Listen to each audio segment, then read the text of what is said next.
الحمد لله رب العالمين والعاقبة للمتقين والصلاة والسلام على خير خلقه محمد وآله وصحبه أجمعين. أما بعد، فأعوذ بالله من الشيطان الرجيم. بسم الله الرحمن الرحيم. قال الله تبارك وتعالى: وخلقناكم أزواجا. صدق الله العلي العظيم. د تعلیم الاسلام ادارې منوالو د الله څخه امید دی چې تاسې به ټول ښه روغ جوړ په صحت او عافیت سره یاست او د صحت جامې به مې پر تن باندې وي. زه عبدالرحمن ستاسو په خدمت کې د نړۍ نیکمرغه خاوند د دغه موضوع دویمه برخه پیښوم. محترمینو، خاوند اله د نړۍ نیکمرغه جوړېدلی سي چې دی د الله د دغه نعمت شکر ادا کړي. که موږ تاسو په قرآن باندې نظر واچوو، کم ځای کې چې الله جل جلاله بندگانو ته خپل نعمتونه ورشماري، الله فرمایي: الم نجعل الارض مهادا والجبال اوتادا. چې موږ ستاسو د پاره مځکه هواره کړې ده، پر هغه باندې مې غرونه درولي دي.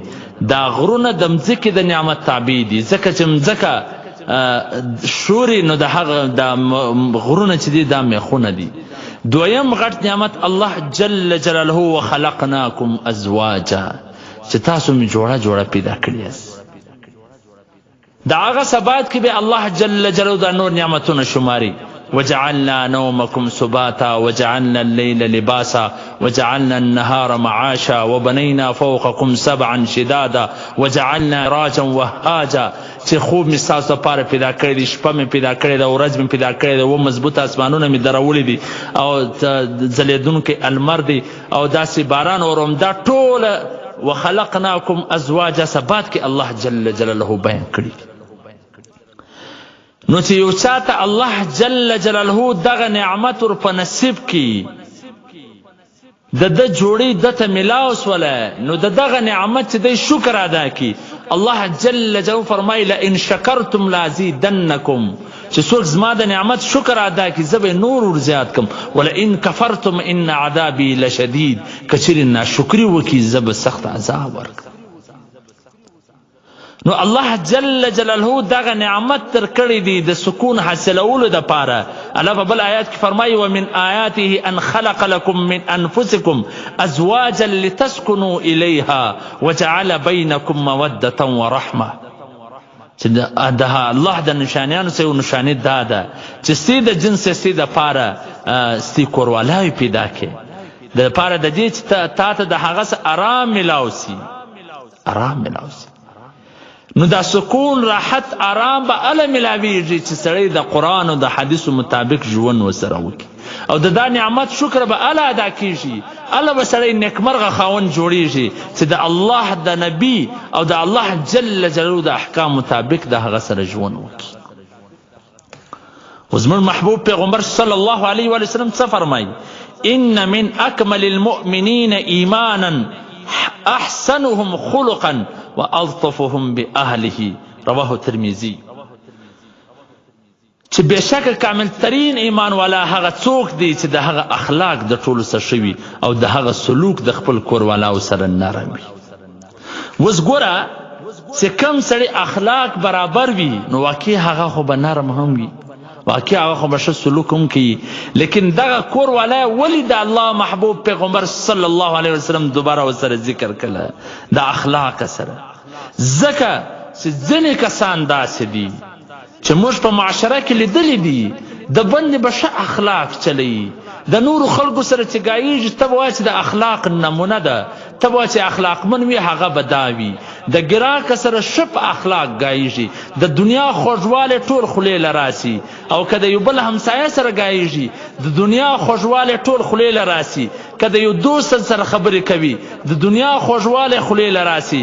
که د یو بل قریب سره خبرې کوي د دنیا خوږوالی خولې له راسي. لیکن چې کله پر خپل کور والا باندې راسي نو د دنیا هغه ترخوالی ټول خولې له راسي. ځکه د الله محبوب پیغمبر صلی الله علیه وسلم فرمایي چې تاسو د دې سره ښه برتاو او ښه سلوک کوئ. خاوند به اله نیکمرغ جوړیږي چې دی د خپل کور والا د زړه خیال وساتي. لیکن موږ داسې کسان داسې خلک لیدلی دي چې په میاشتو په کلونو پښتنه هم نه باندې کوي. الله کی په دوو خبرو باندې د خپل قربان پرېښوله، خپل رونه پرېښوله، خپل پلار او مور، هغه نازبین پلار مور پرېښوله، ستا دپاره راله.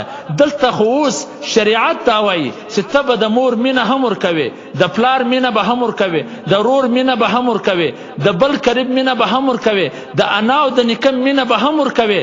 دا ټول خو دې ستا دپاره پرېښي دي چې دا دومره قرباني یې وکړه. نو پکار دا ده چې ته دا خپله دا ټولو مینه ودې ته ورکړې. دا د شریعت حکم دی. الله ته نیکمرغه جوړېدلی سې، الله ته د دنیا ښایسته خاوند جوړېدلی سې، الله ستا ته بیا د داسې سکون حاصلولی سې، الله بیا جنت هم ستا دپاره تیارېدلی سي. لیکن داسې خلک وي په کلونو باندې مسافر وي، کور ته ټلیفون راوکي، د مور سره په ګانټو ګډ وي، د خور سره په ګانټو ګډ وي، د پلار سره په ګانټو ګډ وي، د رور سره په ګانټو ګډ وي، لیکن کور والا پر هغه پوښتنه هم نه کوي. د دې پوښتنه به څوک کوي؟ د دې خبر به څوک اخلي؟ بعضې کسان دا وایي چې موږ شرمېږو، څنګه وایي چې کور والا لی ورواست. دا شرم نه دی، ظلم دی، ظلم.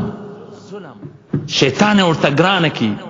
په کار خو دا ده چې ته پر دې پوښتنه وکړې، پر مور هم وکا، پر خور هم وکا، پر رور هم وکا، پر پلار هم وکا، لیکن دا هم ذات حقدار ده چې ته ورسره وکړې.